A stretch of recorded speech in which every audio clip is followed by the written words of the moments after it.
나는 맥주 감사주의입니다. 봄에 뿌린 밀을 거두어 하나님께 첫 열매를 드리는 절기가 바로 맥주 감사주일입니다. 이날을 77절이라고 하기도 하고요, 맥주절 이렇게 부릅니다. 그리고 출애굽기 34장 22절에서 보면 77절 또는 맥주의 초실절 이렇게 부르기도 합니다. 6월절에서부터 50일이 지난 뒤 이스라엘 백성은 그의 처음 거둔 밀단을 들고 성소로 향하게 되어집니다. 바로 그날이 맥주절, 또 77절, 초실절 이렇게 부르는 날입니다.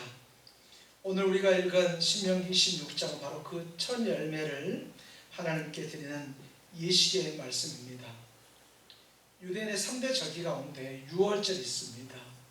유월절은 하나님께서 구원해 주신 것에 감사해서 드리는 절기가 바로 유월절이었다면, 맥주절은 우리가 수고했는데 하나님께서 그 수고에 결실을 주셨다, 수고에 하나님께서 열매를 주셨다 해서 감사하는 절기가 바로 맥주절입니다.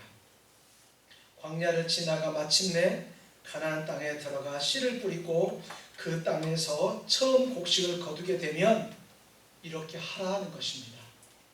아직 여러분, 이스라엘 백성 아직 가나안 땅 들어가지 않았습니다. 하나님께서 아직 들어가지도 않는, 아직 소출도 없습니다. 그러니까 여러분, 지금 내가 내 손에 뭔가를 쥐고 감사하는 것이 아니고요, 아직 여전히 광야 사막 가운데 있습니다. 그런 가운데 내게 진짜 아무것도 없는, 안전한 집이 있는 것도 아니고 씨를 뿌려놓은 어떤 것도 있는 것도 아닌데 하나님의 은혜를 기억하면서 바로 감사라는 것입니다. 손에 떡을 쥔 후에 감사라고 가르치는 것이 아니라 아직 이루어지지도 않은 그 상황에서 이루어질 줄 믿고 감사하는 것입니다. 여러분, 우리들은 내 손에 가지고 있는 것 가지고 감사하기는 쉽습니다. 하지만 내 손에 쥐지 않고 쥐게 될 걸 마음으로 믿고 감사하는 것은 참 쉽지 않습니다. 그래서 오늘 신명기를 통해서 이스라엘 백성들에게 먼저 가르치는 거예요. 먼저 가르치고 너희들이 이제 들어가게 되면, 너희들이 이제 가나안 땅에 들어가서 열매를 얻게 되면 이렇게 하라 얘기하는 것입니다. 그러니까 이것은 뭐냐면 하나님께서 이스라엘 백성들을 정착하게 해주시겠다고 하시는 그 약속일 뿐만 아니라 그 약속을 반드시 지키시겠다고 하시는 바로 살아있는 증거이기도 합니다. 여러분, 많은 사람들이 월급을 타면 어떻게 하죠? 요즘은 그렇게 잘 하지 않는 것 같아요. 전에 첫 월급 타면 그 첫 월급으로 뭐 했습니까? 부모님 빨간 내복 사드렸잖아요. 그때 빨간 내복밖에 없었나요? 회색도 있었던 것 같긴 한데 하여튼 잘 모르겠습니다. 저도 교육전도사로 첫 번째 사례를 받았을 때 저희 모교회 목사님에게 내복을 선물했던 기억이 납니다. 근데 조금 에피소드가, 목사님 사이즈를 제가 잘 몰라가지고 너무 큰 걸 사가지고 왔어요. 그리고 다시 가지고 와서 사이즈를 교체해야 되는 그런 일들이 있었습니다. 어머니의 또 부모님 은혜가 너무 고맙고 감사한 거예요. 그래서 내가 첫 월급 타면 지금까지 우리를 지켜주시고 또 키워주셔서 감사합니다, 이런 의미로 부모님께 빨간 내복이든지 손수건이든지 아니면 선물이든지 아니면 용돈이라도 자녀들이 드리는 것이 있었습니다. 이것이 어떤 것이냐면 바로 만물의 신앙입니다. 그러니까 첫 번째를 가지고 어떻게 합니까? 가장 먼저 얻은 것을 가지고 가장 먼저 드리고 싶은 마음, 바로 그것이 만물의 신앙인 것입니다. 이스라엘 백성들에게 있어서 만물을 드리는 일은 단순한 종교의식이 아니었습니다. 단순히 이거 얻었으니까 초실절에 단순히 이거 얻었으니까 하나님께 드려야지라고 하는 그런 단순한 종교의식이 아니라 이런 의미죠. 하나님이 그러니까 내가 거둔 모든 것이 사실은 하나님의 것이었다라고 하는 바로 신앙 고백이었습니다. 내가 지금 내 손에 쥐고 있는 이 모든 이 열매는 하나님께서 주신 것이고, 그래서 이것을 하나님께서 하나님의 것으로 가져가셔도 된다고 하는 바로 그런 고백이었던 것입니다. 또 이스라엘 백성에게 하나님께서 나를 여기까지 인도하셨다라고 하는 바로 그런 고백이고, 나를 여기까지 인도하신 이가 누구인가 다시 한번 생각하는 바로 그런 시간이 되는 것입니다. 여러분이 맥주 감사주의를 지냈는데 지난 6개월 생각해 보시고 7월이 됐습니다. 우리가 지금까지 이렇게 지내온 건 말이죠, 여러분. 우리가 잘해서요, 우리가 또 능력이 있어 그래서 그런 것까지도 생각할 수 있지만 하나님께서 만약에 주시지 않아요. 그래서 우리가 맥주 감사주의를 지낸 이유는 내가 지금까지 2026년 들어서 오늘 이 순간까지 내가 살 수 있었던 것은 하나님 때문이다. 그리고 혹시라도 우리가 그것을 잊어버리고 바쁘게 살아가다 할지라도 오늘 이 시간 다시 그것을 기억해서 하나님 감사합니다라고 고백하는 바로 그런 시간인 것입니다. 시편 24편 1절에서 땅과 거기에 충만한 것과 세계와 그 가운데 사는 자들은 다 여호와의 것이로다. 시편 기자는 땅에 사는 모든 것이 다 하나님의 것이다 얘기하고 있는 것입니다. 내가 바로 하나님의 것이고 내 삶 자체가 하나님의 것이라는 것을 여러분 반드시 기억하기를 소망합니다. 또 처음 것을 드리는 이 만물의 신앙은 또 어떤 것이냐, 그것은 말이죠, 내가 거둔 모든 것의 주인이 내 자신이 아니다. 내가 거둔 모든 것의 그 주인이 내가 아니라 바로 하나님이다라고 고백하는, 그것을 몸으로 고백하는 행위가 바로 이 만물을 드리는 바로 신앙입니다. 오늘 본문을 통해서 우리가 상반기를 마무리하는 이 시간에 우리가 드려야 할 그 감사가 어떤 것인지를 우리가 세 가지 정도로 살펴보고자 합니다. 따라서 해볼까요? 처음 것을 드리는 예물입니다. 한 번만 더, 처음 것을 드리는 예물입니다.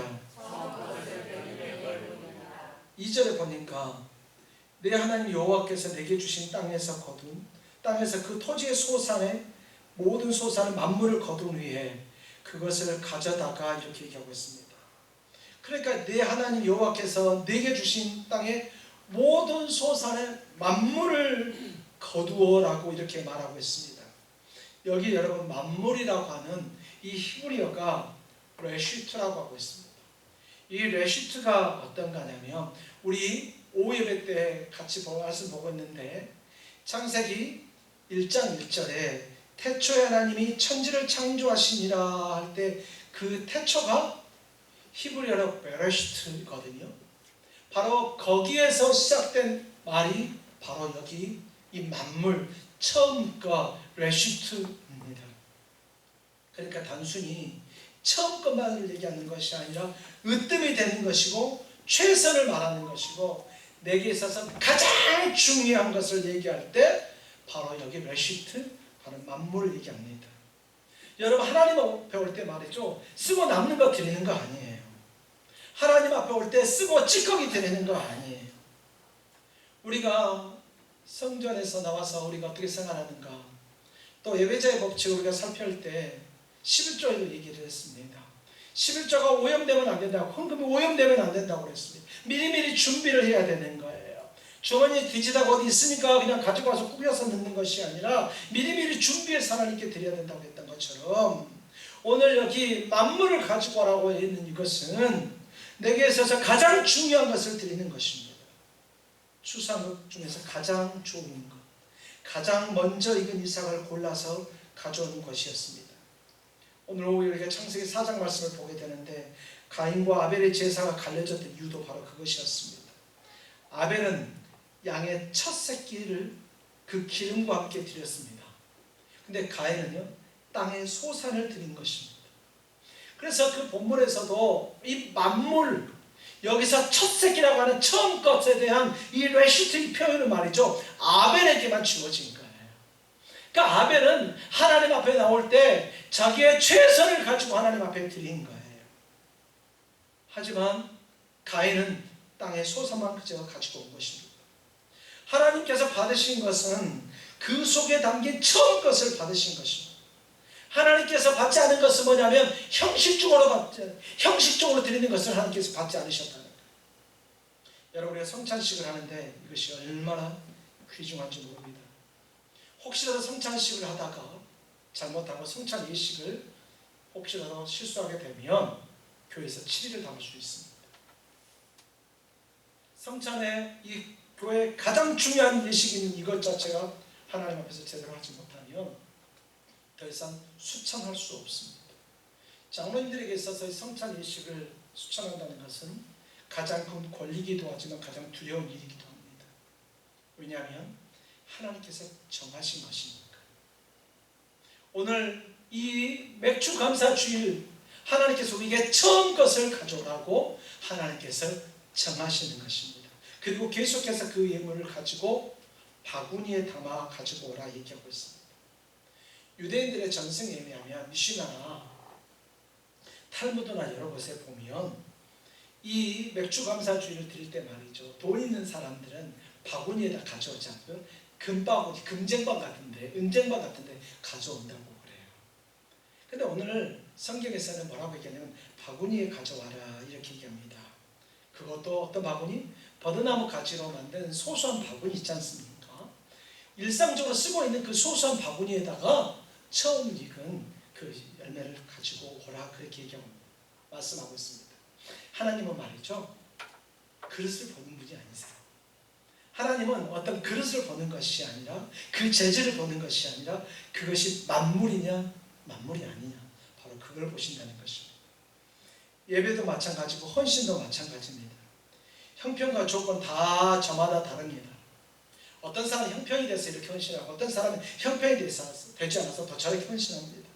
그러나 하나님을 보시는 것은 여러분 그 마음이에요.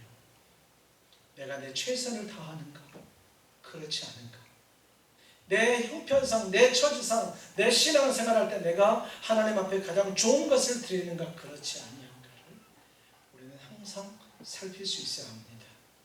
여러분, 우리 신앙생활을 되돌이켜보면 어떻습니까? 우리는 하루 중 가장 맑은 시간을 하나님께 과연 드리고 있습니까?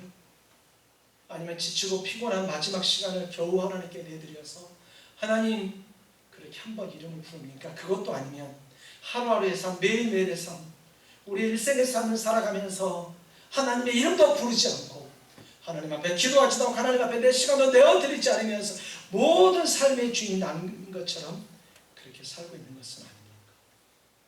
우리 일주일의 첫날인 이 주일을 하나님 앞에 드리고자 나왔습니다. 우리는 하나님 앞에 나와서 하나님 앞에 주일 이 예배를 드릴 때 우리가 만물의 신앙을 가지고 하나님 일주일의 첫날 이 주일을 하나님께 드리오니 나의 남은 6일을 주께서 책임져 주옵소서. 나에게 가장 중요한 첫날 하나님께 드리오니 이것을 받아 주시옵소서. 물질 또한 마찬가지입니다. 하나님, 내가 남는 것으로 뭔가를 하려고 하는 것이 아니라 내가 내 최선을 아버지 앞에 올려드립니다. 나는 지금 하나님께 레시트를, 내게 있어서 가장 좋은 것을, 내게 있어서 가장 먼저 것을 하나님께 드리고 있는 것 그렇지 아니한가를 살펴봐야만 합니다. 잠언 3장 9절에 이렇게 고면합니다. 네 재물과 네 소사물의 처음 익은 열매로 여호와를 공경하라. 그리고 바로 그 다음 절 10절에서 그 결과를 이렇게 약속합니다. 그리하면, 그러니까 너의 재물과 너의 소사물의 처음 익은 열매로 여호와를 공경해라. 그리하면 네 창고가 가득히 차고 네 포도주 틀에 새 포도즙이 넘치리라. 그러니까 복을 받는 방법은 하나님께서 주신 은혜로 창고가 가득 차길 원한다고 한다면, 포도즙 틀이 가득 차길 원하길 한다면 어떻게 해야 되는가? 네 재물과 네 소산물의 처음 익은 열매를 하나님께 드리라고 말하고 있습니다. 모든 거 다 바치라고 말하지 않아요. 모든 거 다 바치면 내가 복복리를 줘서 이자에 이자를 쳐서 내가 너에게 주께 말씀하지 않습니다. 주께 소원하시는 것은 처음 익은 열매, 바로 그것을 원하는 것입니다. 하루와 문을 열고 하루에 눈을 떠서 내 처음 마음을 하나님께 드리고 일주일에 이 주일날 맞아서 내 처음 하루를 하나님께 드리고 한 달에 처음 하루를 하나님께 드리고 내가 예수를 믿고 주 앞에 설 때마다 매년마다 하루를 첫날에 하나님께 드리는데 그렇게 하면 하나님께서 채워주시겠다 그렇게 말씀하고 있는 것입니다. 하나님 앞에 처음 것을 드리는 사람에게 하나님은 나머지 것을 아끼지 아니하시고 더 주신다는 거예요. 하나님께서는 한 시간, 맨 첫 시간을 주시면 남은 시간 하나님께서 다 아끼지 않고 우리에게 주신다는 거예요. 오늘 가장 중요한 일주일에 하루 첫날 주일을 하나님께 드리면 하나님께서 마지막 날 그 시간까지 전부 다 우리에게 주시겠다고 말씀하시는 거예요. 여러분, 처음 것을 붙들지 말고 하나님께 드릴 줄 아는, 그래서 하나님께 주시는 그 은혜를 경험하는 우리 모두가 되기를 예수님의 이름으로 축원합니다. 따라서 해볼까요? 은혜의 역사를 기억하는 고백입니다. 한 번만 더. 은혜의 역사를 기억하는 고백입니다. 5절에 이렇게 얘기합니다. 너는 또 내 하나님 여호와 앞에 아뢰기를 내 조상은 방랑하는 아람 사람으로서 이렇게 말하고 있습니다. 만물을 드리는 사람은 단순히 예물만 드리는 사람을 얘기하는 것이 아닙니다. 여기에서 이렇게 고백하는 거예요.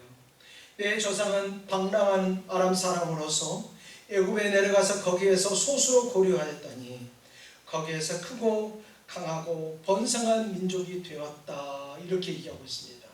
이것을 유대인들은 뭐라고 하냐면 작은 역사 신조 이렇게 부릅니다. 그러니까 신명기 26장 5절을 가져서 작은 역사의 신조다.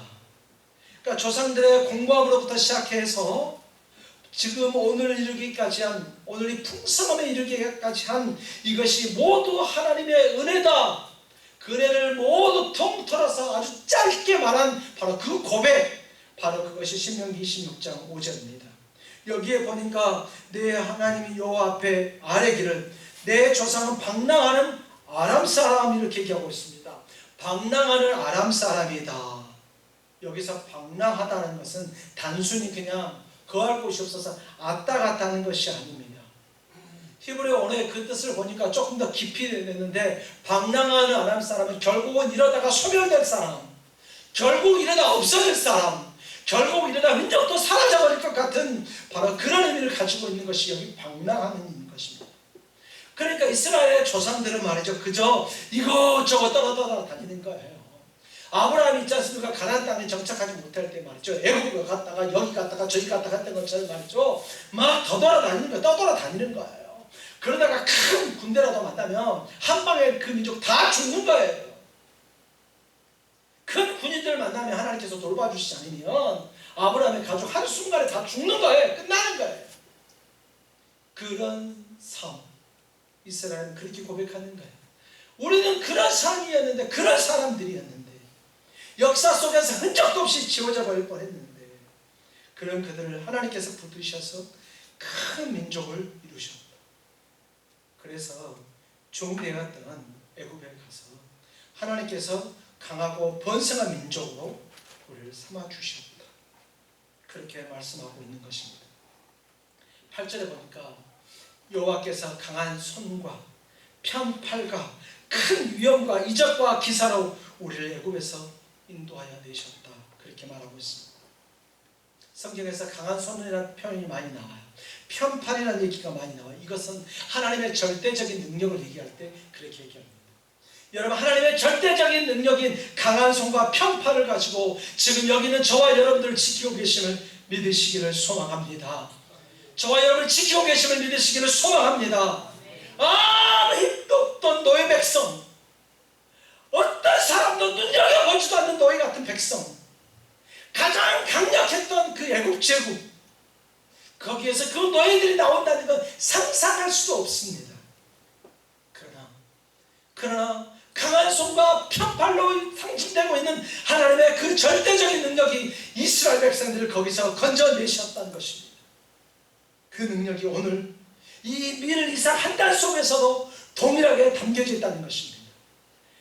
그 강력한 군인들 속에서 10가지 재앙을 펼치면서 그것을 펼쳐서 이스라엘 백성들을 구원해 주셨던 것처럼 이 밀 한 단을 얻게 하시기 위해서 하나님께서는 이른비와 늦은비를 주시고 바람을 조정하시고 이슬을 조정하시고 천하 모든 만물의 기운을 조정하여 주셔서 이 밀 한 단을 하나님께서 주셨다는 것입니다. 그래서 내가 처음 입은 밀 한 단 이것을 가지고 온 것은 단순히 밀 한 단으로 끝나는 것이 아니라 애굽에서 우리를 구원해 주신 그 하나님을 기억하는 것이고 애굽에서 우리를 인도해 주신 하나님을 기억하는 것이고 오늘 2026년 들어서 저와 여러분들을 1월 1일 그날부터 시작해서 지금 이 순간까지 우리를 구원해 주신 것을 기억하는 것이며 내가 못된 질병에서부터 내가 못된 환경에서부터 여러가지 곤란과 어려운 상황 속에서도 내가 지금 이 순간까지 여기에 있는 것이 바로 그것이 하나님의 은혜이다. 바로 그 하나님의 은혜를 기억하는 것이 바로 이 맥주 감사 주일인 것입니다. 얼마 전에 6.25와 관련된 것들이 많이 지나갔습니다. 옛날 같으면 6.25하면 정말 많은 노래들과 있었을 것입니다. 지난번에도 한번 불렀는데 잊으랴 어찌 우리 그날을 조국의 원수들이 짓밟아 오던 날을 맨주먹 붉은 피로 우리 이렇게 하면서 노래 부르면서 얼마나 결의를 다졌습니까? 절대 이 나라에서는 절대 이 나라는 더 이상 짓밟혀서는 안 된다 하면서 말이죠. 그렇게 교육받고 그렇게 불렀어요. 그런데 여러분 우리나라가 완전 폐허였잖아요. 우리나라가 완전히 부서져 버렸잖아요. 전쟁이 무서운 게 그거예요. 완전히 부서져 버려요. 베네수엘라를 보면서 참 안타깝습니다. 그래서 제가 마음속에 제 가정에서도 집에서 잘 안 입는 옷들 다 끌어모으고 그래가지고 바자회를 해가지고 베네수엘라 보낼까 그런 생각도 하고 있습니다. 여러분 전쟁의 비참함은 아무것도 없는 다 부서져 버린 것입니다. 국제사회로부터 원조를 받는데 소망이 없는 나라, 전 세계에서 가장 가난한 나라 그것이었습니다. 근데 지금 어떻습니까? 외국 어딜 가도 말이죠. 한국어가 들리기도 하고 한국 노래가 들려요. 참 기분이 좋거든요. 한국 사람이라고 부르고입니다. 전에는 한국 말하면 따돌릴까봐 그래서 제가 다른 얘기했는데 요즘에 우리 그렇게 하잖아요. 자랑스러운 한국 얘기하다가 혹시 실수해서 뭐라고 하면 쓰리마생 죄송합니다. 하나님께서 이 나라를 다시 세워주셨지 않습니까? 이것이 하나님 은혜가 아니겠습니까?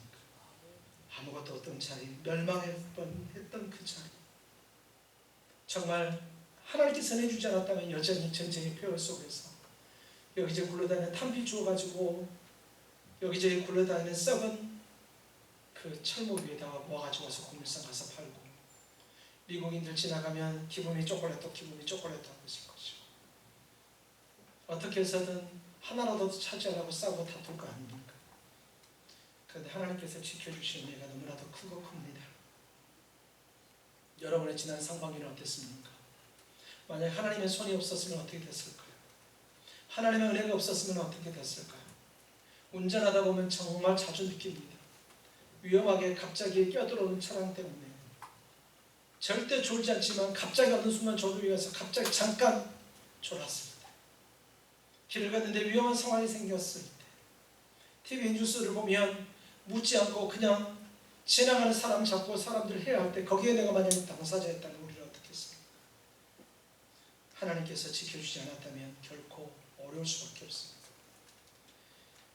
순탄하기만 했던 것도 아니고 마치 유리하는 방랑하는 이 아람 사람처럼 오늘 저와 여러분들이 그런 삶을 지났을 것입니다. 그러나 그 순간에도 하나님은 우리를 붙들고 계셨습니다. 여러분이 지난 6개월 동안 지금까지 겪은 고난 중에서 가장 큰 고난을 겪었다 할지라도 지난 6개월을 생각하면 피눈물밖에 흐르지 나오지 않는다 할지라도 너무 사랑하는 사람들을 떠나보냈다 할지라도 중요한 것은 바로 그 순간 하나님이 함께 계셨다는 것입니다. 그래서 오늘 이 순간 저와 여러분들이 여기 있을 수 있는 것입니다. 맥주 감사 주의는 결과만을 가지고 하나님을 찬양하고 감사하는 것이 아닙니다. 과정 전체를 하나님 앞에 고백하는 것입니다. 신앙 과정 전체를 가지고 하나님 앞에 고백하면서 하나님께서 도와주셨습니다. 세 번째로 맥주 감사주를 따라서 해보겠습니다. 함께 나누는, 한 번만 더 함께 나누는 기쁨의 감사입니다. 오늘 11절에 내 하나님 여호와께서 너와 네 집에 주신 모든 복으로 말미암아 너는 네 레위인과 너희 가운데 거류하는 객과 함께 즐거워할지니라. 이스라엘 백성들이 가나안에서 애굽에서 나올 때 허다한 잡족들까지 포함해서 200만 명이라고 되어 있어요. 근데 너희들이 가나안 땅에 들어가면 거기 1,100사람들도 있을 것이고, 그런데 너희들만 그것 가지고 기뻐하지 말고 함께 나누라, 그렇게 얘기하고 있는 것입니다. 맥주 감사주일은 여러분 나 혼자 기쁨을 누리는 날이 아닙니다.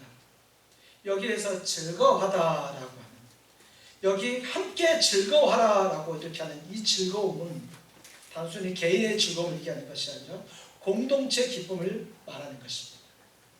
공동체 즐거움을 얘기할 때 하는데 고민을 해봤습니다. 여기에 표현된 게 뭘까? 뭘로 비교하면 될까?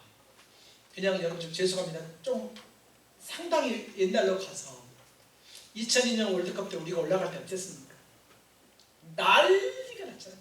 안 그렇습니까? 차 위에 올라가가지고 난리 나가지고 말이에요. 금요 기도회 시간에 기도회는 안 하고 말했죠. 기도회는 이 축구 경기가 끝나고 갑니다. 그래가지고 말했죠. 그 몇천 명 앉는 그 교회 강당에서 말했죠. 그 대형 스크린으로 축구를 봤거든요. 웃긴 거는 축구하는 이 장로님하고 집사님들 옷이 위에 레즈라고 써있고, 비더 레즈가 뭐냐면 레드 데블즈거든요. 그러니까 붉은 악마 그 옷을 입고 와가지고 막 응원하는 거예요. 그러나지 말든지 신앙 때문에 그런 말을 막 했습니다. 근데 이제 문제는 제가 그때 상담에서 사역을 하고 있을 때인데 총회장님 교회에서 집에 가는 게 이제 걱정입니다. 어떤 놈이 차가 꼭 뛰어도 먹을 것 같아요. 어떤 놈이 기뻐가지고 차 올라가지고 바로 방망 뜰 것 같은데 분위기가 그러니까 뭐라고 말도 할 수도 없잖아요. 그래서 제가 이렇게 돌아갔습니다. 산길로. 그런데 여러분 얼마나 기뻤습니까? 그렇죠? 그때 저만 그랬나요? 여기 말한 즐거워하라는 게 그런 것 같아요. 하나님께서는 내가 하나님의 은혜로 받은 그 곡식 그걸 가지고 즐거워하는데 나 혼자 몰래 문 닫아놓고 혼자 웃으면서 아싸봉 이렇게 하지 말고 문 다 열고 함께 즐거워, 함께 기뻐하라, 그런 것. 바로 공동체적인 즐거움을 얘기하는 것입니다. 땅도 없고 기업도 없던 레위인들. 레위인들은 땅이 없어요. 기업도 없어요. 그러니까 소득을 얻으면 이 맥주잔에 가지고 이 기쁨을 가지고 그 레위인과 나눠야 돼요. 이스라엘에서 가장 연약했던 나그네들, 함께 있었던 허다한 잡족들, 아니면 왔다 갔다 하는 그 나그네들, 그들까지도 초청해서 이 기쁨을 누리라는 것이에요.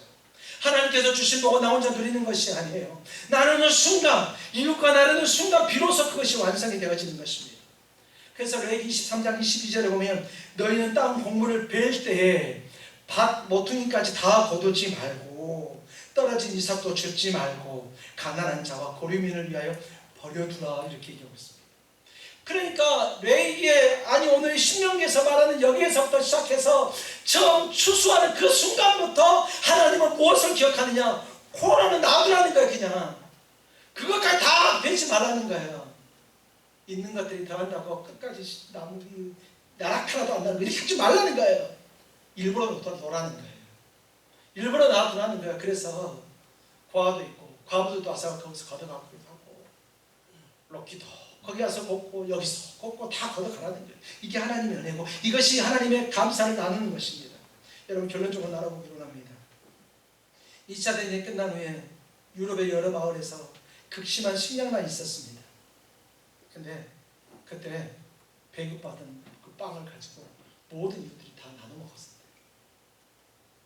가진 것이 적을수록 나누는 의미가 더 크게 다가옵니다. 여러분 하나님께서 오늘 우리에게 큰 은혜를 주셨습니다. 신명기 26장의 만물의 힘은 결국 한 분으로 그 화살표 방향이 가르쳐지게 되는데, 고린도전서 15장 20절에서 이렇게 말합니다. 그러나 이제 그리스도께서 죽은 자 가운데서 다시 살아나서 잠자는 자들의 첫 열매가 되셨느니라. 그러니까 이 만물의 신앙이 결국은 어디까지 가냐면 예수 그리스도까지 가게 되어지는 거예요. 예수님이야말로 하나님께서 온 인류를 위해서 내어주신 가장 좋은 것, 가장 먼저 된 것, 가장 처음 것, 바로 그 레슈트입니다. 예수님께서 천일회가 되셨습니다. 예수님이야말로 하나님이 온 인류를 위해서 내어주신 가장 좋은 것이고 가장 먼저 된 것입니다. 이스라엘 백성이 밀리상을 거두어 바구니에 담아 나아갔던 것처럼 하나님은 자기 아들을 아끼지 아니하시고 십자가에 내어놓으셨습니다. 로마서 8장 32절에 보니까 자기 아들을 아끼지 아니하시고 우리 모든 사람을 위하여 사랑으로 내어주시니까 어찌 그 아들과 함께 모든 것을 우리에게 은사로 주지 아니하시겠느냐. 가장 좋은 것을 남겨두지 않고 온전하게 내어주신 사랑이 바로 무엇입니까? 바로 십자가입니다. 십자가에서 흘린 피로 말미암아 우리가 유리하는 아담 사람, 그 아담 사람처럼 유리하는 사람들이 멸망의 자리에 있을 수밖에 없던 사람들이 이제 우리가 하나님의 사람으로 하나님의 자녀로 세움을 받게 된 것입니다. 우리가 드리는 이 만물의 예물은 그저 나를 위해서 된 것이 아니라 내게 독생자를 주신 살아계신 하나님에 대한 그 사랑에 대한 응답일 뿐입니다. 오늘 맥주감사주일 우리도 하나님께 처음 것을 드리고 하나님 앞에 온전히 서는 믿음의 종들이 다 되어주시기를 저와 여러분들이 그런 고백을 하길 소망하고 날마다 이런 고백이 우리에게 되었으면 좋겠습니다. 모든 것이 하나님의 은혜입니다. 여러분의 삶에 하나님의 은혜가 항상 넘쳐지기를 예수님의 이름으로 축원합니다. 기도하겠습니다. 우리 함께 기도하실 때 이렇게 기도했으면 좋겠습니다. 주여, 지금 이 순간 가진 나를 지켜주시고 인도해주셔서 감사합니다. 하나님만 바라보고 하나님만 의지하며 하나님 앞에 섭니다. 하나님 아버지 감사하고 또 감사합니다. 우리가 더불어서 더 기도하실 때 하나님, 내가 받은 이 사랑에 감사해서 주님 앞에 나왔사오니 내가 남은 모든 삶을 통해서 하나님께 영광 돌리게 하여 주시옵소서라고 우리는 내용들을 가지고 우리 다 같이 하나님 앞에 기도하도록 하겠습니다. 기도합니다. 오 살아계신 하나님 아버지 감사드리고 날마다 주